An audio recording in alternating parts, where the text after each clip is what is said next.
ऐसे जब 20 साल पहले मैं खड़ा हुआ था ऐसे किसी ऑफिस में जाके, तो मुझसे पूछा गया था कि क्या है। किसी डायरेक्टर के असिस्टेंट ने पूछा था क्या है। मैंने कहा एक्टर हैं। बोले दिखने से तो लगते नहीं हो एक्टर हो। तो क्या होता था कि इंडस्ट्री में हमेशा ये चलन था कि एक्टर हीरो जो होता है वो 6 फुट का होता है और गोरा होता है और लंबा चौड़ा बल्ले छल्ले होते हैं। मतलब हम तो बस ऐसे ही चले गए थे, ऐसा ऐसा ऐसा समझता था वो।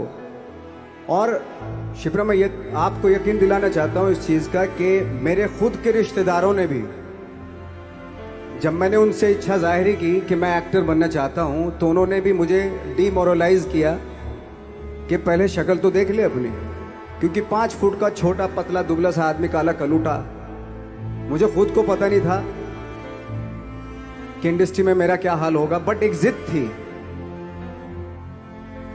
एक जिद थी। और हजारों लाखों, मतलब सालों साल से इंडस्ट्री में सिर्फ यही चलन था कि एक्टर तो, हीरो तो जो है ऐसा होता है। लेकिन सब ऑड सिचुएशंस के बावजूद भी गए। लेकिन एक चीज मेरे दिमाग में थी कि जो सब कर रहे हैं वो नहीं करना है, तो अलग क्या करूं, अलग क्या होना चाहिए। उसके लिए ट्रेनिंग की ज़रूरत थी, जो मैंने नेशनल स्कूल ऑफ ड्रामा में आके ट्रेनिंग ली। 3 साल मैंने एक्टिंग की पढ़ाई की वहाँ पे, और अपने एक क्राफ्ट के बारे में समझा कि एक्चुअली इस पर्सनैलिटी में अगर मैं लोगों को इम्प्रेस करना चाहता हूँ, उसके लिए एजुकेशन की बहुत ज़रूरत है। या जो भी आप काम कर रहे हो उसमें क्राफ्ट, उसका एक्सपर्ट होना बहुत ज़रूरी होता है।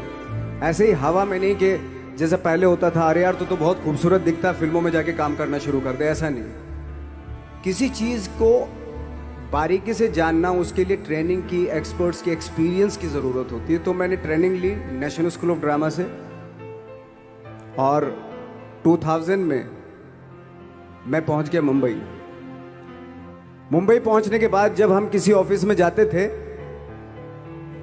आई थिंक उससे पहले चलन नहीं था बिल्कुल भी। हम लोग गए, जैसे मैंने बताया कि ऑफिस में खड़े हो के, भाई हम एक्टर हैं, काम दोगे क्या। तो बोले पहले हुलिया तो देख अपना तू। तो ये हर बार सुनने के लिए मिलता था, और वो बात भी सही थी, क्योंकि उससे पहले कभी कोई आपने देखा नहीं होगा कोई इतना बड़ा, कोई इतनी सी पर्सनैलिटी का 5 फुट 6 इंच का आदमी, पतला दुबला सा मरियल सा, कि कभी ये इस तरह के लोग एक्टर भी बन सकते हैं, हीरो भी बन सकते हैं, स्टार भी बन सकते हैं। ऐसा चलन था ही नहीं। मैं कॉन्फिडेंट था बिकॉज ऑफ माई ट्रेनिंग। मैंने ट्रेनिंग ली थी और अपनी क्राफ्ट के बारे में बहुत अच्छे से जानता था मैं, और उस चीज का सिर्फ कॉन्फिडेंस था मुझे कि आज नहीं तो कल, कल नहीं तो परसों, या 10 साल या 20 साल या 30 साल, 30 साल के बाद नंबर जरूर आएगा मेरा। मैंने कभी भी अपने को टारगेट नहीं किया, टारगेट नहीं दिया मैंने कि अगर 2 साल ट्राई करके देखता हूं, उसमें अगर हो गया तो ठीक है, वरना कोई दूसरा फील्ड अपना लूंगा। ऐसा कभी नहीं। जिस चीज का पैशन होता है, जज्बा होता है, अगर आप दिल से चाह लो ना, तो पूरी दुनिया झुक जाती है उसके ऊपर। उसको पूरा करने के लिए पूरी कायनात एक हो जाती है कि इस आदमी की जिद के लिए, इस आदमी की जिद के आगे झुकना पड़ेगा, और पूरी दुनिया झुकती है आपकी जिद के आगे। लेकिन आपको जिद्दी होना पड़ता है, आपको बहुत सारे सेक्रीफाइस भी करने पड़ते हैं, क्योंकि ये आपने चाहा है। परीक्षा देनी पड़ती है आपको, जितना बड़ा इम्तिहान होगा उतनी बड़ी परीक्षा भी देनी पड़ेगी। आसान काम नहीं है। छोटे छोटे टारगेट बनाएंगे तो छोटों में निपटारा हो जाएगा। हमेशा अपने आप को टारगेट बढ़ा दो। तो उसके लिए हमेशा अपने आप को अनकंफर्ट जोन में डालो, कि जो इम्पॉसिबल है उसको पॉसिबल करने की शिद्दत, पैशन आपके अंदर होना चाहिए, वो हो जाता है। आज जो दुनिया में इतने सारे एक्सपेरिमेंट हुए हैं, ये सिर्फ इसी बिना पे हुए हैं, पागलपन के जरिए ही हुए हैं ये सारे एक्सपेरिमेंट। एक मैंने कहीं सुना था कि जब आप एक्सपेरिमेंट करते हैं तो फेलियर भी होते हैं, कई बार फेलियर होते हैं। कोई एक एक्सपेरिमेंट करने के लिए, कोई एक चीज करने के लिए बहुत बार हमने भी झेला है, बहुत बार फेलियर हुए हम लोग। लेकिन एटलीस्ट हमें इतने सारे फेलियर होने से इतने तरीके पता चले कि इन तरीकों से सक्सेस नहीं मिल सकती। फॉर एग्जाम्पल, एडिसन ने जब बल्ब का आविष्कार किया तो 100 बार एक्सपेरिमेंट किए अपनी जिंदगी में। 100 बार एक्सपेरिमेंट करने के बाद जब उसको पता चला कि अरे फॉर्मूला तो ये था बल्ब बनाने का, तो एटलीस्ट उसको ये, उसके साथ साथ उसको ये भी पता चला कि 100 जो तरीके हैं, 100 तरीकों से बल्ब नहीं बनता। ये भी पता चला उन फेलियर्स में उसको।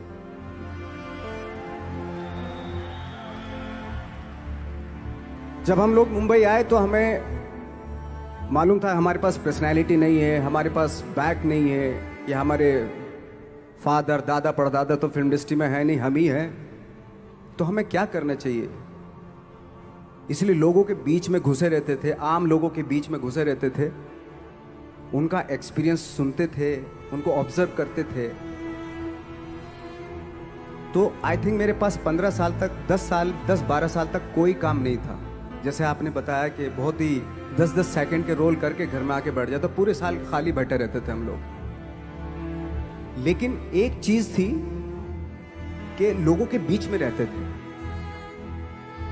लोगों के बीच में रहने से ये एहसास हुआ हमें कि तरह तरह के लोग हैं, लेकिन हमारी इंडस्ट्री में सिर्फ एक ही तरह की एक्टिंग होती है।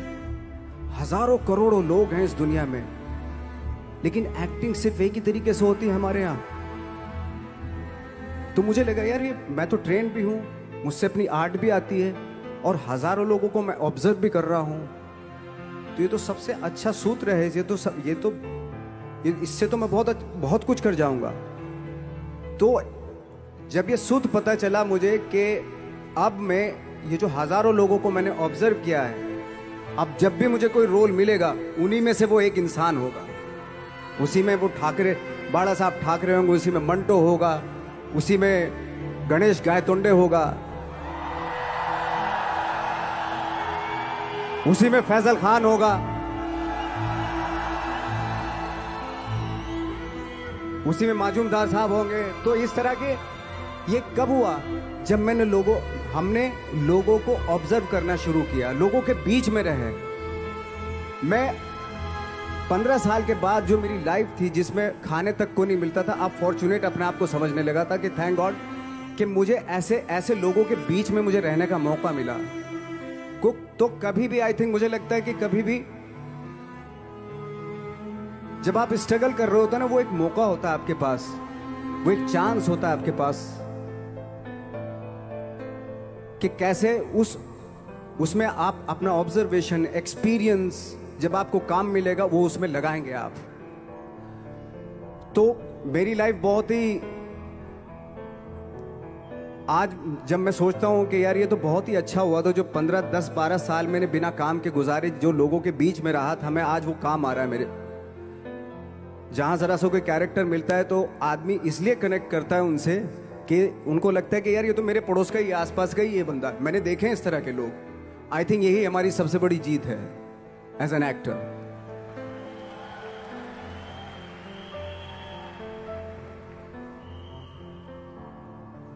ऑफ कोर्स स्ट्रगल में बहुत सारी चीजें सेक्रीफाइस करनी पड़ती हैं, क्योंकि खुजली आपको हुई है, आप ही को मिटानी पड़ेगी।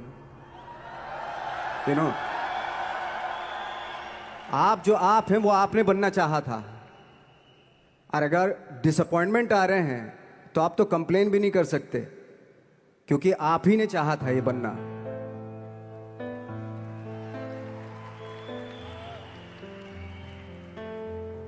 तो बस यही था कि 10-12 साल तक मैंने सोचा था, 10-12 साल जब स्ट्रगल हो गए तो मेरे बहुत ज़्यादा वो भी हुआ कि यार छोड़ के चले जाते हैं, कुछ काम मिल नहीं रहा है, क्या हो रहा है कुछ पता नहीं, आई डोंट नो मिल पाएगा या नहीं मिल पाएगा। फिर ये होता था कि नहीं, मेरी मदर जो है ना एक लेटर लिखती थी मुझे हमेशा। तब मोबाइल नहीं आए थे, पेजर आए थे, तो पेजर यहाँ पे लगा के चलते थे हम लोग। जब उनको मालूम हो जाता था कि भाई बंदा जो है ना थोड़ा सा फ्रस्ट्रेशन में है, डिप्रेशन में है, क्योंकि काम नहीं मिल रहा, तो मेरी माँ मुझे एक लेटर लिखती थी। उस पर लिखती थी कि लिखने के बाद एक लास्ट में लिखती थी कि 12 साल में कचरे के दिन भी बदलते हैं, तू तो इंसान है, तेरा दिन भी बदलेगा। तो उन सब चीज़ों को देख के कोई एक शेर, कोई एक कोटेशन, कोई इस तरह की जो मोटिवेट करती है जो लाइंस आपको, उनका रहना, उन पे बिलीव करना बहुत ज़रूरी होता है, क्योंकि वही चीज़ आपको मोटिवेट करती हैं आगे बढ़ाने के लिए। और जब खराब वक्त होता है आपको वो लाइंस, वो पोएम्स, वो सारी चीज़ें आपको संबल देती हैं, मजबूती देती हैं, ताकत देती हैं। और मैं जिस गांव से आया था, डिस्ट्रिक्ट मुजफ्फरनगर के एक छोटा सा गांव था बुढ़ाना। जब हमने शुरुआत की थी वहां पे, जब मैं था वहां पे लाइट भी नहीं थी। 1 घंटे के लिए रात में कभी आ गई, या 1 महीने के बाद हल्का सा मुंह दिखा के चली गई। इस तरह की लाइट इस तरह होती थी। वही लैंप में पढ़ना स्टार्ट किया, लैंप। तो छोटे से गांव से आने के बावजूद फिर दिल्ली मतलब छोटा सा, उससे बड़ा शहर भी हमें ऐसा लगता था पता नहीं क्या है, मतलब डर लगता था। मैं जब मुंबई में आया था तो मैं 15 दिन तो घर से बाहर ही नहीं निकला था, क्योंकि इतनी स्पीड देख रहा था मैं कि इतनी स्पीड में तो हम चल ही नहीं पाएंगे, इस शहर के साथ शायद हम कनेक्ट नहीं कर पाएंगे बिल्कुल भी। तो इस तरह के डर थे।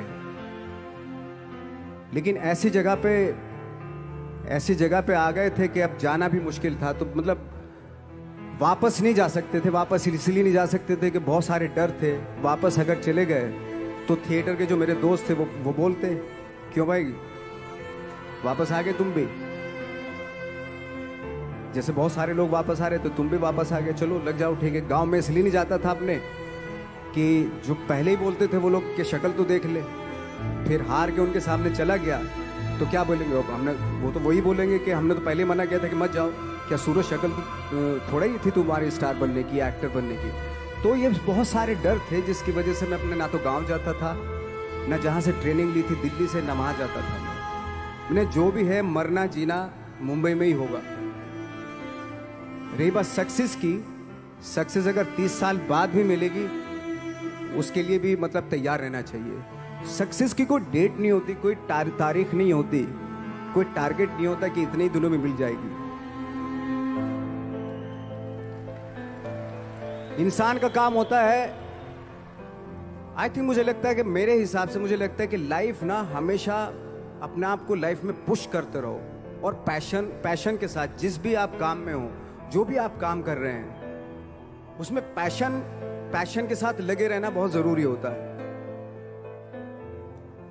क्योंकि पैशन से क्या होता है, जिस भी आप फील्ड में होते हैं उसकी डिटेलिंग्स मिलनी शुरू होती है। जैसे जब आप समंदर में देखते हैं, समंदर की जब गोता मारते हैं, नीचे जाते हैं तो आपको एक धीरे धीरे बहुत कुछ दिखाई देना शुरू। ऐसी आपका भी फील्ड है, कोई भी हर फील्ड ऐसा ही होता है, उसमें असीम संभावनाएं होती हैं, इतनी पॉसिबिलिटीज होती है कि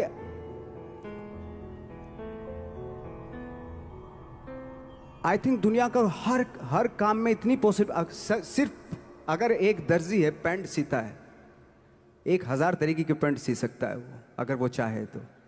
अगर उसने नहीं चाहा तो वो जो ट्रेंड चला रहा है वही सीता जाएगा। लेकिन अगर उसने चाह लिया कि मैं ऐसा कुछ करता हूं, तो 1000 तरीके की पैंट उसी में 1000 तरीके की सी देगा वो पैंट। ऐसे हर फील्ड में पॉसिबिलिटीज बहुत होती हैं और एक परफेक्शन होता है। फॉर एग्जाम्पल जैसे हम लोगों ने ट्रेनिंग इसलिए ली कि परफेक्शन आ जाए अपने काम में। जैसे एक मैंने एग्जाम्पल सुना था कि ये छोटी छोटी चीजें जो मैं बता रहा हूं, ये चूंकि मैंने बचपन में सुनी थी, उन पे उन्हीं को अपनी लाइफ बना के आगे बढ़ा तो आज यहाँ पे हूँ। इसलिए वो छोटी छोटी चीजें बहुत काम आती हैं, उनको सुनना बहुत जरूरी होता है इंसान के लिए। बताते हैं कि एक बहुत बड़े, पता नहीं ये सच है झूठ है, मुझे नहीं इतना ज्यादा नहीं मालूम, बट कोई बहुत बड़े इंसान हुए, लेकिन वो पहले मोची थे, जूता सीते थे। लेकिन जूता जहां से सीते थे ना, वहां से कभी फटता नहीं था वो, भले दूसरी फट जाए लेकिन वहां से नहीं फटता था, क्योंकि उसका पैशन था जूता सीना। काम भले वो है वो, लेकिन उस काम में भी उनका पैशन है। तो इसी वजह से वो इतने पॉपुलर होते चले गए कि यार जूता फट गया लेकिन सिलवाना वहीं जाके, क्योंकि वहां अगर उन्होंने सी दिया वहां पे, जिंदगी भर वहां से जूता नहीं फटेगा। तो छोटी छोटी चीजों में